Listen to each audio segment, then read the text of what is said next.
I forgot to start the recording. So I'm with a lot of amazing infectious disease doctors, and we're getting a ton of information. So I'll try to relay to the best of my ability and translate some of the information that I've been seeing and summarize them for you as it can be relevant to your lives with living with lupus and caring for someone with lupus. But always double check what I say against established sources of information, CDC, World Health Organization, among others, the LFA. So basically what I'm saying is, frankly, I'm scared of misleading you, of getting something wrong, misinterpreting the ever-changing news and information, confusing you. There's a danger of me overthinking my words. I've looked at some of the things that I've written, and I don't want people to misinterpret them. I'm covering my behind, if you will, but I'm more scared of the misinformation and of the sources that blend truth and untruth and pretending to know all and not being brave enough to say that we just don't know at this time. So I hope this is helpful for you in some way as we move forward.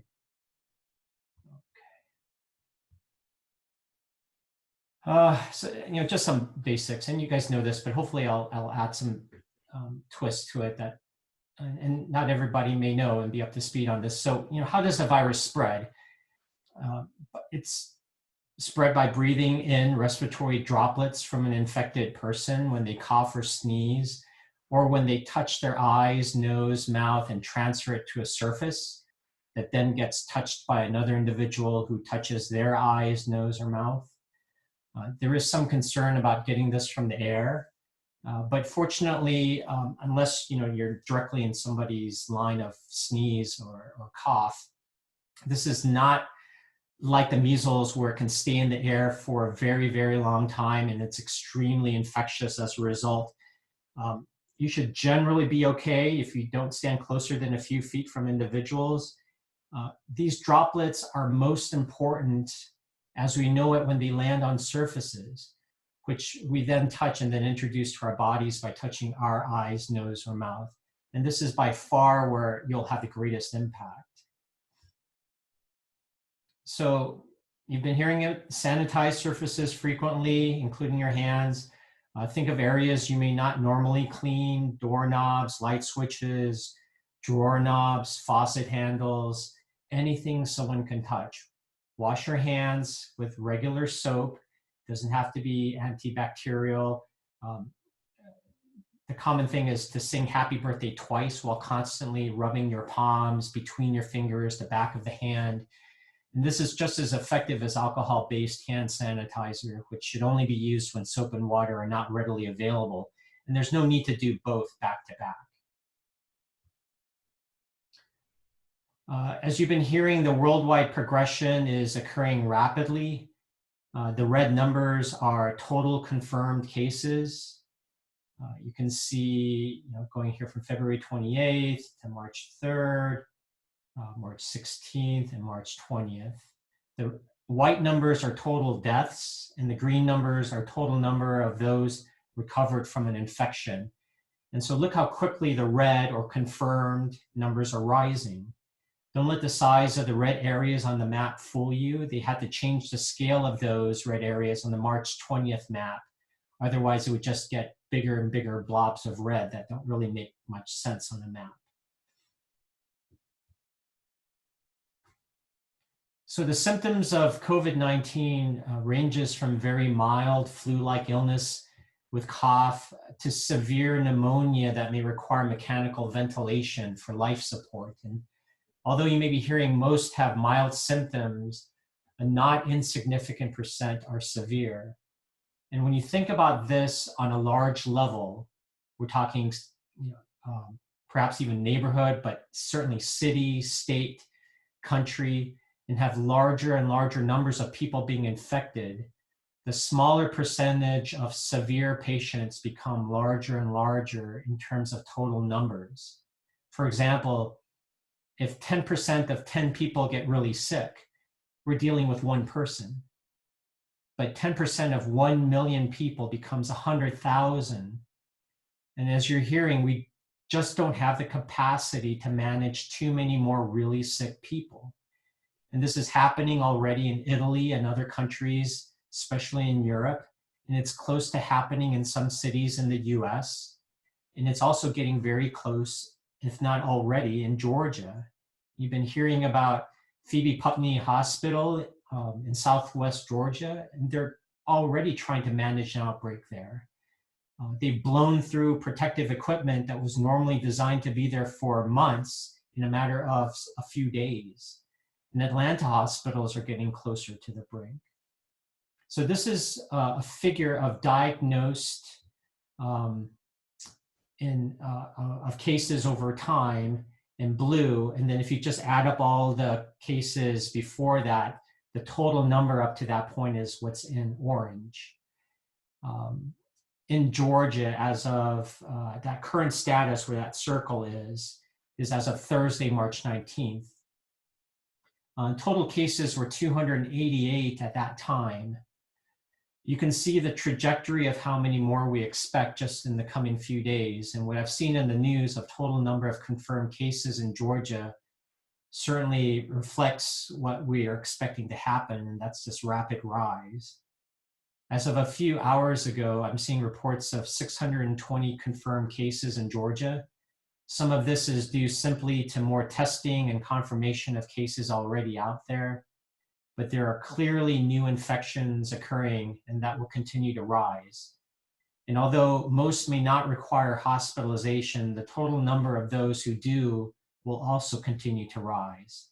And this is why we need to slow the rate of new infections so that the number of those who get sick slow down, but more importantly, so that the number who do get really sick won't continue to rise. We just don't have enough hospital beds, healthcare providers, and equipment like ventilators and masks to meet expected demands if things just don't slow down. This is the flattening of the curve that people keep talking about. Unfortunately, COVID-19 is here for a while. It's out of the bag, so to speak. It will continue to circulate in our communities like influenza has been doing.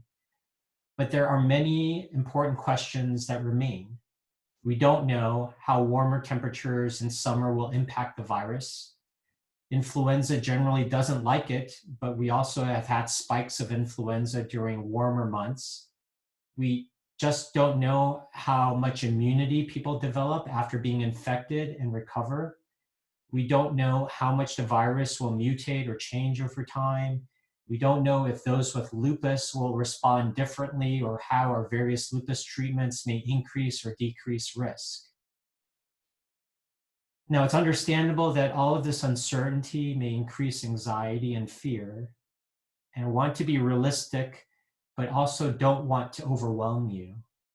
Please also remember that COVID-19 is still a respiratory virus. It's not an evil spirit or a new kind of monster, at least not in the literal sense. There are many fundamental aspects of respiratory viruses that we understand. We understand how it is spread, so we've been talking about how to minimize the risk of infection. We have testing that will be widely available, hopefully sooner rather than later. Like previous viral pandemics, although there's definitely a period of adjustment and suffering, and I don't want to downplay that, there will come a time when we will begin to recover and eventually thrive. Although it may take a year or so, or even longer, I am confident our scientific community and brave research volunteers will come up with vaccines to prevent infection and treatments to reduce severity, and we will get through this together. Our best weapon against this as a community is social distancing, and we can't emphasize this enough. I know you're sick of hearing about it, but this graphic shows you the power of social distancing on reducing those rising curves of infection that I just showed you right here in Georgia. The first thing to realize is that most community spread of the virus is through individuals without symptoms of the virus. They estimate that without much social distancing, one infected individual will infect about 2.5 people over 5 days. That each of those people infects similar number of others.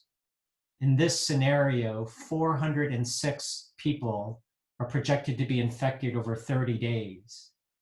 That particular individual that started all of this, whether it's you, your family, your friends, a coworker, may eventually get sick, and most will get over it. No big deal, right? Well, that person probably won't get the full report of those 406 people who eventually got infected because of them. Some of those will get seriously ill. Some will pass it on to others and start that same pattern and blowing up and blowing up and so forth and so forth. And so you can picture how this quickly explodes. And this is what is happening across the world and now in our backyard. But if we all maintain social distancing so that transmission rate is reduced from 2.5 people infected for every infected person to just 1/2 that, or 1.25 people infected for every infected individual, you can see that we go from 406 to 15 people in 30 days. I mean, that's a huge difference. And if we can cut that transmission rate in half, again, we go from not 406 or 15, but 2.5 people infected in 30 days. So that's why we keep hammering this. As a society, we really need to maintain social distancing. It may not seem like a big deal to you, but you don't see the downstream impact of it. There are also practical considerations for social distancing and lupus, in addition to what you're hearing of generally in the news. Those that live with lupus, you have to think about, well, going out and getting lab work done. Now, this is important for monitoring and watching the lupus, seeing how it's doing, making sure the medications aren't causing any problems. But you really should work with your healthcare individual to be really mindful as to the importance of doing that. You have to balance that. It is important to get lab testing, and I don't want you to go out and think that you should skip it during this period of time. But you should discuss with your healthcare provider, really consider the importance of it. And oftentimes it will be important, but sometimes maybe you can delay it. And if you do have to do it, consider alternate locations with less traffic to go during less busy periods so that you don't interact with others as much, if you can do that. Many of you are on infusion medications where you have to go to infusion centers. There's a lot that we just don't know as to how some of these medications will impact you, and then how to weigh that against the risk of going to an infusion center. So again, I'm sorry, I don't have a specific or even a general formula that will help you individually, but you need to discuss this with your provider. It's something to consider. And even things like going out for refills, you need to minimize contact if you can. Try to go when it's not as busy. Utilize mail order if you can. Drive-through pickup. Having someone else pick up the medication for you and drop it off at your door. And certainly, these things, the social distancing is not without, downsides as well, or potential downsides. And this is something that I hope that we can discuss more over time. And that's the mental health aspects. We already know that this is an issue for many with lupus. Just being isolated, being distanced, having anxiety, depression, fear. Now, this is even more of a particularly vulnerable time for many of you, and we understand that. So it's important to organize your support network, connect virtually. The Lupus Foundation, Georgia chapter has virtual support groups. Many of you are already utilizing social media. Even just a quick phone call, think of neighbors and friends. Recognize your mental symptoms and reach out to your friends, your neighbors, your family, and your healthcare providers. And there are challenges in the working environment for those of you who have to go out. just have to do your best to try to maintain your distance, keep your work areas clean. There's no strong data with regards to the use of masks in the workplace, but it may be something for you to consider. But we have to keep in mind that current supplies are obviously short and they need to be shifted to where it's needed the most.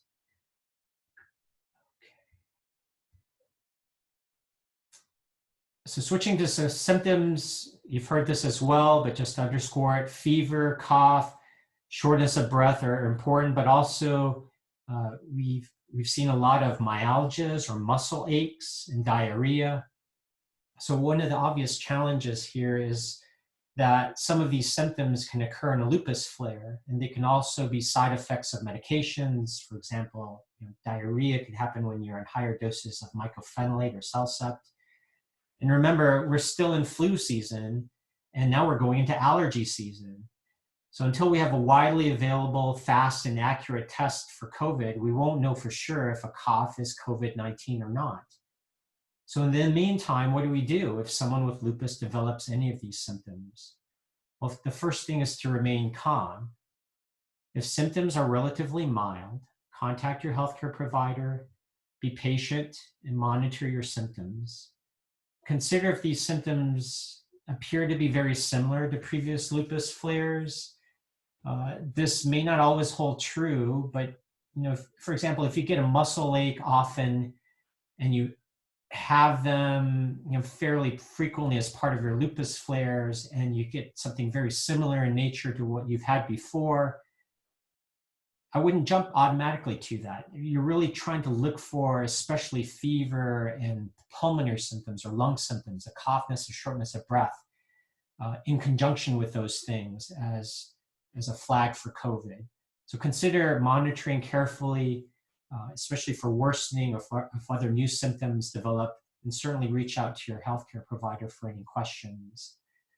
There have been some questions about the difference between various symptoms of lupus, but again, pointing to cough, fever, shortness of breath, muscle aches is probably the main ones, perhaps diarrhea. Chest pain itself, I know some of you have pleuritis or pleurisy as a part of your lupus. The chest pain doesn't seem to be something that's commonly reported with COVID, unless it's associated with just the cough. The cough will be the predominant symptom, or the shortness of breath, not the chest pain with breathing, as is more classic with pleuritis. Fever can happen in lupus, but it's not that common for it to be over 101 or very severe without many other symptoms in lupus. If you have fever with a cough and shortness of breath, especially in this climate, I would consider that COVID would be higher on the list at this time, and you should isolate yourself. Reach out to your healthcare provider. Fever with other symptoms, particularly those you've had with lupus in the past, maybe lupus, but again, that needs to be discussed. So fever really in any situation should be closely discussed. But you may have a clue based on the things that I've mentioned. Are you getting sniffles, sinus congestion, and sneezing, but seems to be very similar to your seasonal allergies? Same thing there, it's probably your seasonal allergies. Were there any medications or exposures of a different kind right before your symptoms that could be the explanation rather than COVID-19?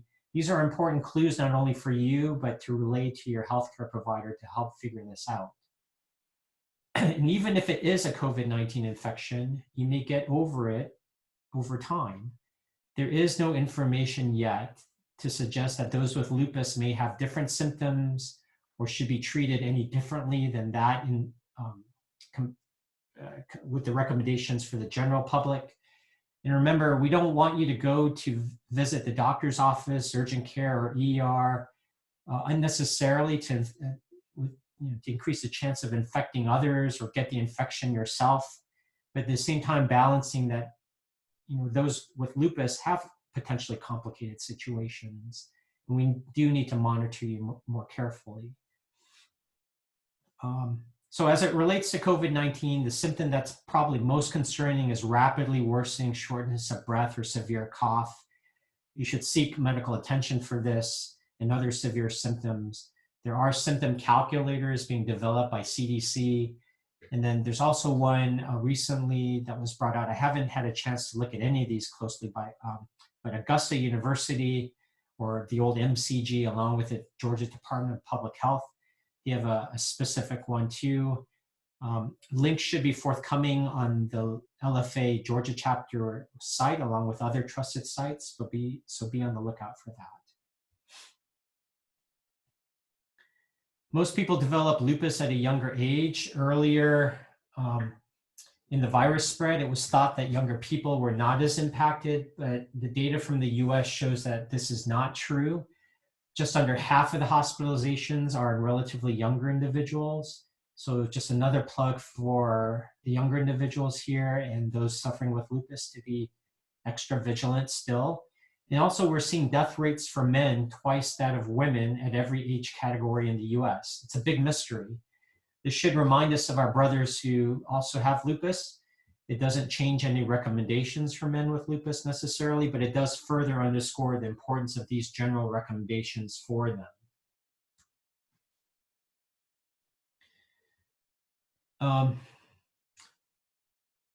Should I stop my prednisone and other immunosuppressive medications because you're afraid that you might get the viral infection easier? So all patients should talk to the rheumatologist or healthcare professional provider before discontinuing any of their medicines. And generally, you should continue your medications. If you think you are infected or you know that you are, don't stop anything, but do get in touch with your rheumatologist or physician. We generally continue medications like prednisone, but may try to reduce the dose a little bit. And some people, it's more dangerous to abruptly stop prednisone altogether or go down too quickly. And even though we don't have all the information yet, there may be other medications out of an abundance of caution that your doctor may stop or reduce. So this is a big one, right? Hydroxychloroquine or Plaquenil. One of the big things that kicked it off is this French report that had a very small, relatively small number of patients. And these people had relatively mild disease. And as you're hearing, they were treated with Plaquenil and some with addition of an antibiotic, azithromycin. They also had a few patients without symptoms. And they studied not necessarily if people got better, but they looked at the amount of virus in a nasopharyngeal swab. And this was not done in a scientific fashion at all. So even though the early results are intriguing, I wouldn't say even promising as has been said by some people, but they're certainly intriguing. They're definitely worth looking into, and the studies are being done now. But we really have to be careful. And I know that there aren't any other treatments that have much promise, so I can understand the hopeful desire to cling on to something, but you really have to be cautious. And history teaches us to do so. Hydroxychloroquine and its cousin chloroquine have been shown before to be anti-inflammatory and have been shown to actually fight the virus in HIV, dengue, Ebola, influenza, chikungunya, other coronaviruses, and viruses of other types in a test tube. These things show a variety of reactions in test tubes.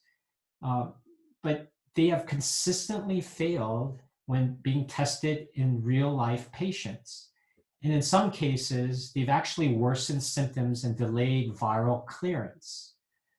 And we have to be careful that maybe what we're seeing in the test tube is not only some different environmental factors, because you can control the environment in the test tube. You don't have all the other things going on in human being. But in the test tube, you can have much higher doses, which are not practical in human beings. And there are concern for side effects when you have much higher doses of these medications. The way that we're taking them now are relatively safe. In fact, they're one of the safer medications that we tout. but the doses in a test tube and in the human may not be the same. And there's even less information to support its use in preventing infections. So I know a lot of people are wanting to try to get to it and take it as a result of being protective based on these early studies, but we have even less information on that. You know what? And I also want to point out that even though we have this small study, and even if there may be some protective factor, how it works or may work in people with lupus, where most people or many individuals have many other immunosuppressive medications on board, is completely unknown. So to focus so much on Plaquenil and then say, well, I'm also a lupus patient on X, Y, and Z, A, B, C, and D of other immunosuppressive medications, the Plaquenil may not be doing anything in that regard. So it's a much more complicated story, and we shouldn't jump to conclusions.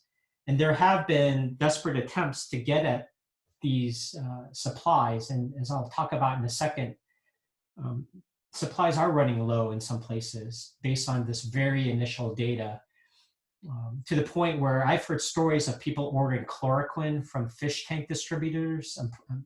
Apparently it's used to keep the bacteria from growing too much in fish tanks. And that's a huge no-no. We have no idea how safe this is for people, for human consumption, how pure those things are. The doses may be much higher, so it's a huge no-no.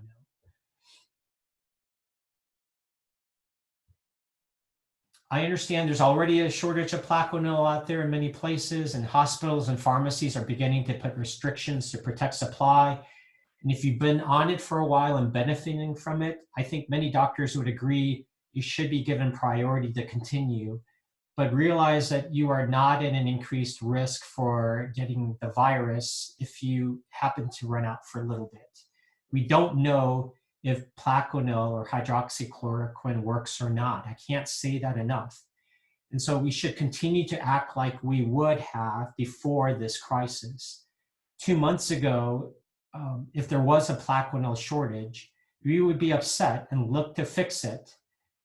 But we wouldn't be viewing this as such an immediately dire situation that some are beginning to view it as. This again assumes that this is an effective drug for the virus, and we are extremely far from it. So before this virus outbreak, Plaquenil supplies were always tenuous. There have been periods before this of shortage. And now, despite all the pleas to be a bit more calm about the reaction, and given some of the sensational stories out there and the individual comments that are out there, there's definitely an increased demand and shortages are becoming more common. The FDA is working with all the manufacturers, trying to make sure that they identify shortages to increase production. It will take time for the supply chain to catch up. Sandoz is one manufacturer that reports a good supply of hydroxychloroquine in the US, but I don't know what good means and how they define that. Mylan is another study or company that says it would restart hydroxychloroquine manufacturing at a West Virginia plant. Novartis is committed to donating up to 130 million doses of hydroxychloroquine to support the global pandemic response. But this is global and how much that gets to the US. So all these things are good. People are working very hard. The LFA wrote a letter to Congress and the Trump administration calling for implementation of needed patient protections that include ensuring people with lupus continue to have access to Plaquenil. So I think help will be on the way, but there's no question that in the short term, there are going to be shortages. We'll talk a little bit more with the questions about what that could mean. Earlier this week in The Lancet, which is a prestigious medical journal, researchers had suggested that ibuprofen or Motrin could make COVID infection symptoms worse. And there were also reports of parents expressing concern that ibuprofen harmed their daughter who had symptoms associated with coronavirus. But these are very anecdotal, meaning these are just reports. They may or may not be true. Again, we just don't know yet. We're way too early. And on Tuesday, news outlets reported that the World Health Organization was recommending that people suffering from COVID symptoms avoid taking ibuprofen. Now, the next day, Wednesday of this past week, the WHO, per their Twitter page, is not officially warning people against taking ibuprofen. In other words, they changed their minds. So we don't know. Nobody is saying stop taking ibuprofen at all, and stop taking it when you get infected. But some institutions are being more conservative and avoiding it for new fevers. Others are not. If you're taking it regularly now, there's no reason to stop. It does not mean that you're going to get a COVID infection easier or more severely necessarily. Again, you need to discuss this with your doctor. We just don't know yet. But we don't have a strong reason to say for sure that you should stop taking it. Please, what else can we do? You can be certain that you've received all your appropriate vaccinations. And hopefully this is one of the long-term lessons that come from this. This includes seasonal flu vaccines, pneumonia vaccine, pertussis, shingles vaccine. These won't prevent COVID, but may lessen the chance of a secondary infection. And by the way, there's about 10-15% of current COVID infections that have at the same time flu and other viral infections. So these vaccinations are important. But you have to get these vaccines at a later time when you're able to go to the doctor's office and get them. There's no major rush to go ahead and do this right now. But I want you to keep that in mind, that if you haven't had some of these vaccines, you should strongly consider and discuss it with your doctor. You should obviously employ hand washing. Like I mentioned earlier, avoid touching your eyes, your face, other mucous membranes. In addition, you should have ample supply of your medications. And I know people are running out sometimes of Plaquenil, but try to get them as much as you can, as best as that you can. Keep them on hand. Let's see. What else is known about COVID-19 infections and lupus? Not much. And I hope to be telling you more and more in the weeks to come. We just don't know. But we need to know, and we're gathering information. I want you to know that there's efforts out there. There's a neat worldwide registry. The COVID-19 Global Rheumatology Alliance is a consortium supported by over 50 major clinical societies and foundations, including the LFA, the American College of Rheumatology, and so forth. It quickly grew from messages on social media platforms to a multinational group focused on the common goal of helping to guide rheumatology clinicians in assessing this threat and what its impact is on our patients, especially those on immunosuppression. As of this time, the registry is still being assembled. The organizers are seeking approvals from various authorities. It's got a kickstart in some institutions. It'll roll out soon. So when it's up and running, clinicians will be able to report to a secure website on any and all cases of patients with rheumatologic disorders, including lupus, who present with COVID of any severity, including patients with mild disease or even those that are asymptomatic who test positive. So be sure to tell your doctors that this is coming and to look out for it and to participate in it. And those who are participating in the Georgians Organized Against Lupus or GOAL study, GOAL has always been about, for those in the research study, to arm you, to provide you the power of giving us, the medical community, more information about how lupus affects your life. And so the next round of surveys coming out, there'll be a question regarding COVID testing and results. And we'll be able to link these results with other questions that we've been routinely asking you, and it'll provide other valuable information to our community and beyond about how COVID is impacting us, our community right here, and informing those around the world. So you're on the front lines with us in that regard. So going into some questions, as we've been discussing, it's a challenge to balance care and safety. In other words, limiting the spread.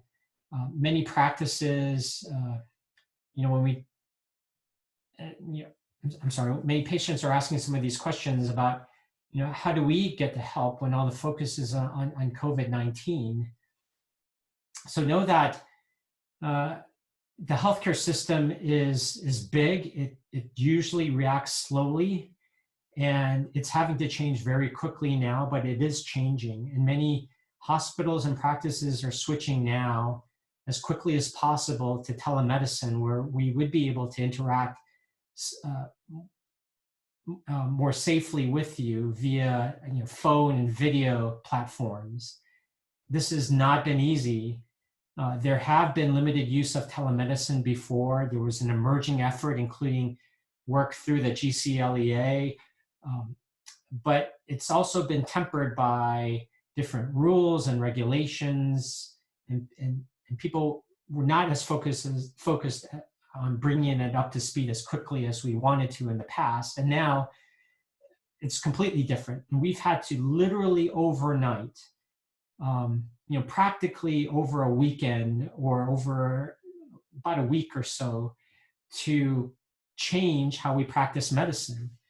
And it helped because the federal government and the state have changed many of the rules that have relaxed some of the issues that we've had to deal with in the past that have made it difficult to do this. So we're just now understanding what this means. We're just now trying to get systems in place to use telemedicine more, but it will take time.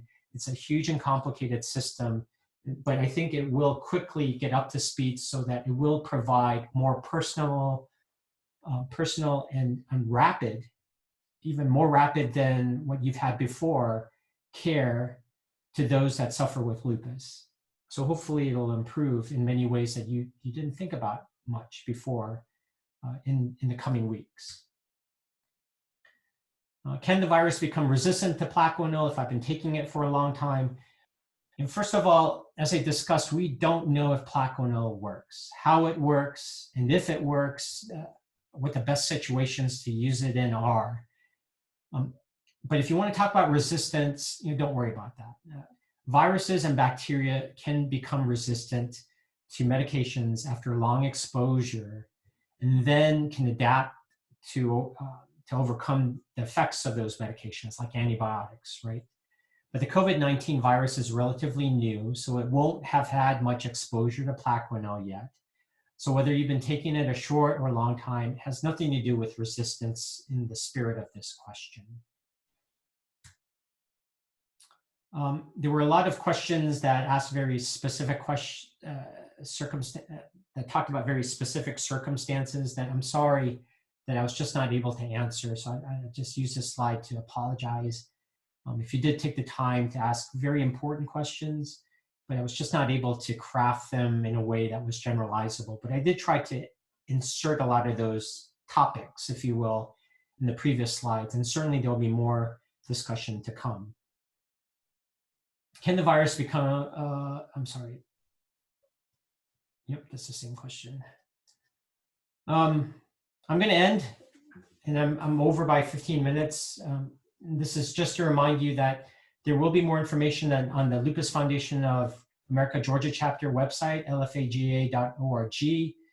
There's an overview of all their offerings, from virtual support groups to this virtual town hall and many other things. They know the importance of keeping people connected and supported, and they will continue what they've always been doing. And we will continue every Sunday night to have these virtual town halls. Keep sending your questions to info@lfaga.org. And as I said, the future town halls will be more focused. I'll give you quick bullet points of things that have come up and get straight to your questions. And it will be 30 minutes or less. And we may have other presenters in the future. I want to end by just pointing out the people on the front lines, and I'm not really pointing to myself. I've seen the front lines of the emergency rooms where there are cases, And there are many people that potentially have cases, and you're seeing the news reports of these amazing men and women, the nurses, the techs, the pharmacists, the doctors, the scientists behind them that are collecting the information. These are the true heroes, and I hope you will continue to join the increasing movement of recognizing them and showing them your support, because it's a marathon, not a sprint. But it's already been a 100-yard dash, and many are tired, many are getting sick. And so please keep them in your prayers and support them the best that you can. And with that, please remember the words of hope in the beginning that I've mentioned. We will get through this together, and I look forward to seeing you again next week. And I look forward to that lupus walk when we see each other physically walking hand in hand without the fear of this virus and with less fear of lupus and the effects that it has on us to come. Thank you. Have a good night.